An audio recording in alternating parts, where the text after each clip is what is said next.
अगर आप 5 इंद्रियों के परे के पहलुओं को जानना चाहते हैं तो आपके आदिशेष को खुलकर चलना शुरू करना होगा। जहां 5 इंद्रियां फेल हो जाती है वहीं से नाक का काम शुरू होता है।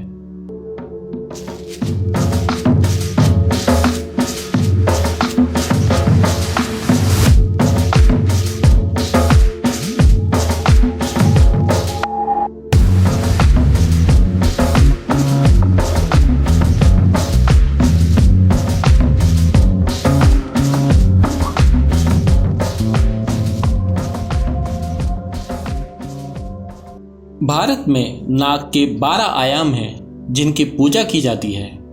ये इस प्रकार हैं: अनंत, वासुकी, शेष, पद्म, कंबाला, कारकोटक, अश्वतारा, धृतराष्ट्र, शंखपाला, कालिया, तक्षक, पिंगला। तो ये है वो 12 पहलू। ये 12 पहलू कैलेंडर के 12 पहलुओं से भी जुड़े हुए हैं। वही पहलू जिनमें लोग सितारों और उन चीज़ों को पढ़ते हैं। वाकई दुनिया भर की अलग अलग संस्कृतियों में आप इनके संकेत और प्रमाण, सांकेतिक प्रमाण देख सकते हैं। पिछले 30,000 सालों में दुनिया भर में ऐसी कई कलाकृतियां बनी हैं जिसमें दिखाया गया है कि कैसे सांप ने उन जनजातियों की रहस्यमयी यात्रा में एक महत्वपूर्ण भूमिका निभाई है। रूस से चीन तक, बेशक भारत में, अफ्रीका, मिस्र, ग्रीस, दक्षिणी अमेरिका, उत्तरी अमेरिका, हर जगह इसे दर्शाने वाले सांपों के प्रतीक मौजूद हैं। और उत्तरी अमेरिका में हमने पाया ओहायो में 400 मीटर लंबा एक सांपनुमा टीला मौजूद है। 400 मीटर लंबा, जो एक बहुत बड़ी खाई के नज़दीक है। वो या तो किसी छोटे तारे के टकराने से या जमीन के अंदर मौजूद गैस के फटने से बना है। हमें नहीं पता ये कैसे बना है, लेकिन एक 400 मीटर लंबा मिट्टी से बना एक नाग, एक टीला, सांपनुमा टीला। तो दुनिया भर में अलग अलग लोग इस नतीजे पर पहुंचे हैं, इसलिए नहीं कि संस्कृतियों ने दूरियां तय की हैं। हालांकि ऐसा भी हुआ है, पर वजह वो नहीं है कि ऐसा हुआ है। जिस भी जगह लोगों ने 5 इंद्रियों से परे कुछ समझा है, जहां पर भी लोगों ने ज्यादातर समय आंखें बंद करके बिताया है, यानी मूल रूप से प्रत्याहार किया है। प्रत्याहार यानी अपनी इंद्रियों को खुद में समेट लिया है। वहां नाग रहते थे। वहां लोगों ने विकास की प्रक्रिया के वो शेष बचे आयाम के महत्व को पहचाना, जो विकास के साथ साथ हमारे अंदर बचा रह जाता है, और हम उसे कैसे सक्रिय कर सकते हैं और कैसे ये हमें अपनी इंद्रियों की सीमाओं से परे ले जाकर हमारे विकास की एक प्रक्रिया बन सकता है। शिव के गले के चारों ओर जो सांप है वो वासुकी कहलाता है, लेकिन विष्णु के सांप को शेष कहा जाता है।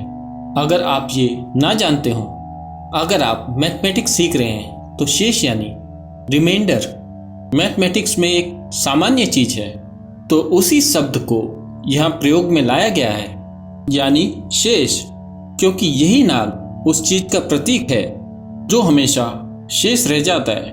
क्योंकि जब एक सृष्टि समाप्त हो जाती है तो कुछ चीजें रह जाती है या कुछ खास मूलभूत पहलू रह जाते हैं जो एक बार फिर से दूसरी सृष्टि में अंकुरित होता है। तो ये वही शेष है जिस पे भगवान विष्णु आराम करते हैं। यानी जब वो विश्राम कर रहे हैं, मतलब पालन पोषण के लिए कोई सृष्टि नहीं है, तब वो शेष पे विश्राम कर रहे हैं, यानी जो बचा रह गया है। आदि शेष नाग खुलता है और समय आगे बढ़ता है। यही इसकी पौराणिक कथा है। इसका मतलब है कि ये जो पिछली बची हुई सृष्टि का जो हिस्सा है, वो जो बचा रहता है, और वो जब उठ खड़ा होता है उसे हम आदि शेष कहते हैं, क्योंकि वो सबसे पुराना शेष है जो बचा हुआ है।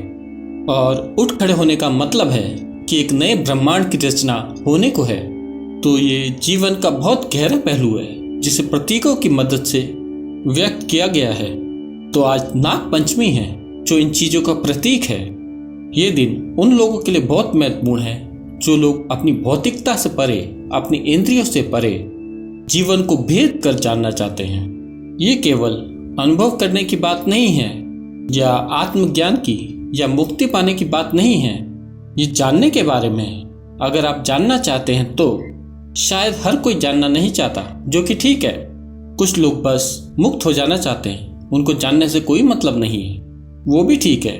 पर वो जो जानना चाहते हैं उनके लिए उनके अंदर विकास की प्रक्रिया का ये शेष रहने वाला पहलू बहुत बहुत महत्वपूर्ण है।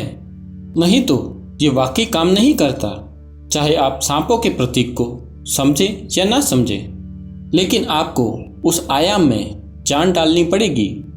आपके आदिशेष को खुलकर चलना होगा। अगर आप 5 इंद्रियों से परे के पहलुओं को जानना चाहते हैं, वो पहलू जो भौतिक प्रकृति से परे हैं, नाग उस आयाम को दर्शाता है जिसका बोध इंद्रियों के द्वारा नहीं किया जा सकता। यही कारण है योग संस्कृति में सबसे ज्यादा नागों पर ध्यान दिया जाता था। देखिए, आदि योगी अपने गले में एक नाग को धारण किए रहते हैं, क्योंकि ये आपके उस पहलू को दर्शाता है जहां पर आप किसी चीज को समझ पाते हैं जिसको आपकी इंद्रियां नहीं समझ पाती। जहां 5 इंद्रियां फेल हो जाती हैं, वहां नाग का काम शुरू होता है।